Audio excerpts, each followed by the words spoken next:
होतात पण देत नाहीत त्यांच्या विरोधातली ही लढाई.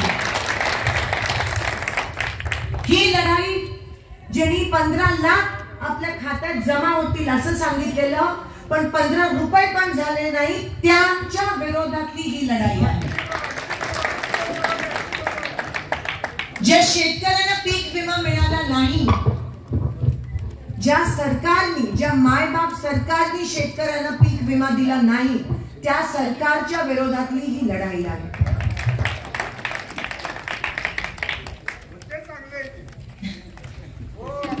मुद्दे नाही, काम पण चांगले काका, काळजी करू नका, फक्त बघा अनुभव घ्या. आणि ही लढाई संविधान वाचवण्याची लढाई आहे. आता तुम्हाला ठरवायचंय की ही लढाई मी एकटी लढू का तुम्ही मला साथ देणार आहात ही लढाई लढणार. कारण का ही लढाई मी तुमच्यासाठी लढते. दिल्लीपर्यंत तुमचा आवाज घेऊन जाण्यासाठी मी ही लढाई लढते. मागच्या 10 वर्षात सोलापूर लोकसभा मतदारसंघावर खूप मोठा अन्याय झाला. ज्या विश्वासाने तुम्ही मोदी सरकारला मतदान केलेलं, ज्या विश्वासाने तुम्ही भाजपला मतदान केलेलं की काय ना काहीतरी तुम्हाला मिळेल, तुम्ही सगळं त्यांना देत राहिला. दादा दादा दादा मला दिवसभरात 20 वेळा बोलावं लागतं. तुम्ही सगळं त्यांना दिलं, तुम्ही सगळं त्यांना दिलं, पण त्यांनी तुम्हाला काय दिलं मला सांग.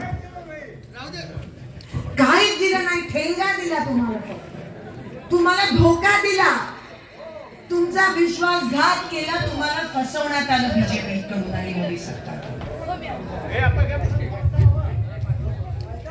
आता माझं झाल्यावर तुम्ही येऊन थोडा वेळ बोला. थँक्यू.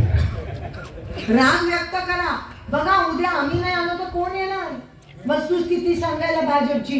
पूर्ण सोलापूर लोकसभेत 5 भाजपचे आमदार आहेत आणि खासदार आहेत, 2 तर भाजपचे आहेत आणि बाकी सगळे ईडीच्या भीतीने तिकडे गेले. हा माझा धर्म आहे. मी राजकारणात धर्म जातपात मानत नाही. मी काम करते. माझ्या मतदारसंघाने मला 3दा फक्त कामावर निवडून दिलं. त्यांनी मला सांगितलं, त्यांनी मला विश्वास दिला की लोकशाही अजून जिवंत आहे, कारण का त्यांनी कामाला मतदान केलं. माझ्या विरोधात खूप लोक उभी राहिली, जातीचं पातीचं कॅल्क्युलेशन करून मत डिवाइड करण्याचा प्रयत्न केला, पण जनतेने दाखवलं की कामाला महत्व आहे. आणि त्यांनी मला सांगितलं की लोकशाहीमध्ये विश्वास ठेव, लोकशाही अजून या देशातून संपली नाहीये आणि तुम्ही या वेळेस तेच करून दाखवलं पाहिजे. जे तुमचा वापर करतायत ही लोक, हे लक्षात आणणं महत्वाचं आहे. तुमची दिशाभूल करण्याचा प्रयत्न करतायत. म्हणजे एकीकडे शेतकरी उपाशी मरतोय बिचारा, दुसरीकडे त्या विधवा महिलेला डूल नाहीये, युवकाला नोकरी नाहीये, आणि तुम्हाला ह्या सगळ्या गोष्टी कशा सुचतात? मग बरोबर आहे का नाही? पटतंय का नाही तुम्हाला? म्हणून किती ह्यांची प्रवृत्ती आणि ह्यांची मानसिकता किती हानिकारक आहे आपल्या देशासाठी, आपल्या गावासाठी तुम्ही विचार करू शकता. पण जोपर्यंत काँग्रेस जिवंत आहे तोपर्यंत तुमचा आवाज आहे, तोपर्यंत आम्ही तुमचा आवाज दाबू देणार नाही. जोपर्यंत काँग्रेस जिवंत आहे तोपर्यंत आम्ही शेतकऱ्यांसोबत आहोत. जोपर्यंत काँग्रेस आहे तोपर्यंत आम्ही माझ्या मायमाऊली सोबत आहोत. जोपर्यंत काँग्रेस जिवंत आहे आम्ही आरक्षणासाठी लढणार म्हणजे लढणार. जोपर्यंत काँग्रेस जिवंत आहे तोपर्यंत या शेतकऱ्यासोबत, या कामगारांसोबत आम्ही खांद्याला खांदा लावून लढणार. काँग्रेस जिवंत आहे, काँग्रेस अभी जिंदा है आणि आम्ही तुमच्या सोबत आहोत.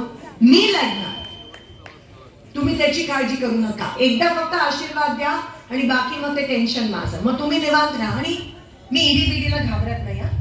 माझ्याकडे बँक नाही, समस्या नाही, काय नाही. मी ईडीबीडीला घाबरत नाही. जर तुमच्यावर अन्याय होत असेल आणि जर तुमच्यावर भाजप अन्याय करत असेल तर मी बोलणार म्हणजे बोलणार. मी नाही घाबरत. मग आणि मी राजकारणात टक्केवारीसाठी आणि सत्तेसाठी आली नाही, म्हणून माझा त्रास तुम्हाला कधीच होणार नाही त्याची पण काळजी करा. मी काम करीन, तुम्ही नाही म्हणाला तरी मी चुंगी गावाचं काम करीन, त्याची काळजी करू नका. पण एक संधी द्या, येणाऱ्या 7 तारखेला, 7 मेला, अजून 1 महिना आहे आपल्याला लढायचं. येणाऱ्या 7 तारखेला तुम्ही मला साथ द्याल अशी आशा मी बाळगते. तुमच्या ह्या लेकीला तुम्ही आशीर्वाद द्याल तुमच्यासाठी लढण्यासाठी. तुमचं काम करण्यासाठी. एवढीच मी तुमच्याकडून आशा बाळगते. आणि अजून काय मी तुमच्याकडून मी काही मागणार नाही, कारण का फक्त आशीर्वाद ह्या क्षणाला माझ्यासाठी महत्वाचा आहे.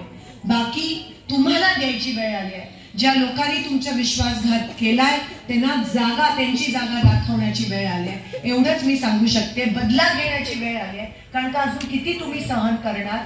सहनशक्तीला पण काही मर्यादा असते, पण आता ती संपते आणि आम्ही तुमच्या सोबत आहोत. एवढंच वचन एक बहीण या नात्याने मी तुम्हाला देते आणि आपली रजा घेते. धन्यवाद. जय हिंद, जय महाराष्ट्र.